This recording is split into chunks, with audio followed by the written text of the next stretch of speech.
Friends, আজকে আমি জন্মাষ্টমীতে কি শপিং করলাম আমার গোপু সোনা আর হচ্ছে গিয়ে আমার রাধা কৃষ্ণের জন্য, চলো তোমাদের সাথে শেয়ার করি। দেখো, এইটা হচ্ছে রাধা কৃষ্ণের জন্য আমি একটা ড্রেস কিনেছি নতুন বস্ত্র পরায়। এটা হচ্ছে সেই নতুন ঘাগরাটা। আমার যেহেতু যুগল রাধা কৃষ্ণ, তাই জন্য আমি এই ড্রেসটা কিনেছি। দেখো কি সুন্দর একটা ড্রেস। আর এটা হচ্ছে তার ওড়নাটা। এগুলো আমি সব মায়াপুর থেকে নিয়েছি। এটা হচ্ছে মায়াপুর শপিং। আমি প্রত্যেক বছর মায়াপুর থেকেই শপিং করি আমার রাধাকৃষ্ণের জন্য। এইগুলো হচ্ছে গিয়ে, এটা হচ্ছে গিয়ে আমার শ্রী রাধারানী আর শ্রীকৃষ্ণের জন্য এই মালাটা কিনেছি, এটা গলার মালা। আর এইটা হচ্ছে শ্রী রাধারানীর মুকুট।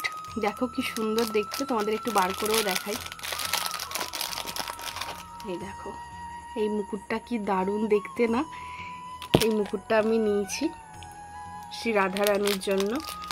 তারপর এই দেখো, এটা আর আমি খুলছি না কারণ পিন মারা আছে। এটা হচ্ছে শ্রী রাধারানী আর শ্রীকৃষ্ণের জন্য ওই ড্রেস ম্যাচিংয়ে এই চুড়িটা নিয়েছি, কি সুন্দর দেখো, ছোট্ট। আর এটা হচ্ছে গিয়ে ছোট্ট একটা বাঁশি, আমার গোপু সোনার জন্য হচ্ছে এই বাঁশি। আর এইটা দেখো, এইটা হচ্ছে আমার ছোট্ট গোপু সোনার জন্য গলার একটা হার। আমার গোপু সোনা খুবই ছোট, একদমই ছোট, তাই জন্য সব ছোট ছোট নিতে হয়।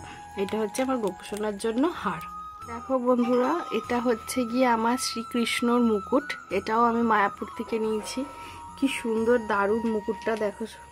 এটা হচ্ছে শ্রীকৃষ্ণর জন্য এই মুকুটটা আমি নিয়েছি।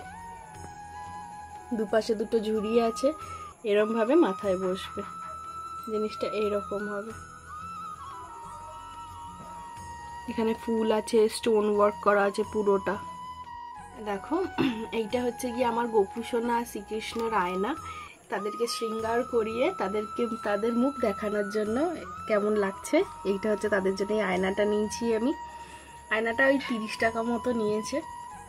এটা হচ্ছে কোমরবন্ধনী নিয়েছি রাধাকৃষ্ণর জন্য, ছোট্ট কোমরবন্ধনী। আর এইটা হচ্ছে গিয়ে আমার রাধাকৃষ্ণর জন্য হার নিয়েছি, দুজনের সেম দেখতে হার নিয়েছি, একদমই সেম দেখতে। আর এটা হচ্ছে আমার গোপু সোনার মুকুট মাথার। এই যে এটা হচ্ছে আমার গোপু সোনার মাথার মুকুট, কি সুন্দর দেখতে না, ছোট্ট মতো। আর এটা হচ্ছে গিয়ে আমার রাধাকৃষ্ণ আর গোপু সোনার জন্য পারফিউম নিয়েছি, মোগরা গন্ধ। এই গন্ধটার আতর আমি এর আগে ইউজ করেছিলাম ভগবানের জন্য, আর এখন পারফিউমটাও নিয়ে নিলাম। আর এটা হচ্ছে অগরু নিয়েছি। আর এই হলো ওখান থেকে মায়াপুর থেকে ধূপকাঠিটা নিয়েছি, কারণ মায়াপুরের ধূপকাঠি আমার ভীষণ পছন্দ। ওইখানের মতো ধূপকাঠি কোথাও দিয়েও আমি অনেকবার কিনেছি, কিন্তু কোনো গন্ধ নেই। ওইখানের থেকে যতবার আমি ধূপ নিয়েছি ততবারই বেস্ট গন্ধ পেয়েছি। এটা আমি একটা স্যান্ডেলের নিয়েছি, আমি একটা জ্বালিয়েও দেখেছি, অসম্ভব সুন্দর গন্ধ। আর এটা হচ্ছে আমার গোপু সোনার জন্মদিনের ড্রেস। এই হয়ে গেল আমার টোটাল জন্মাষ্টমীর শপিং শেষ। তোমরা কে কি জন্মাষ্টমীর শপিং করলে, আর তোমরা জন্মাষ্টমীতে কিভাবে জন্মাষ্টমী সেলিব্রেট করবে সেটা অবশ্যই কমেন্টে জানিও।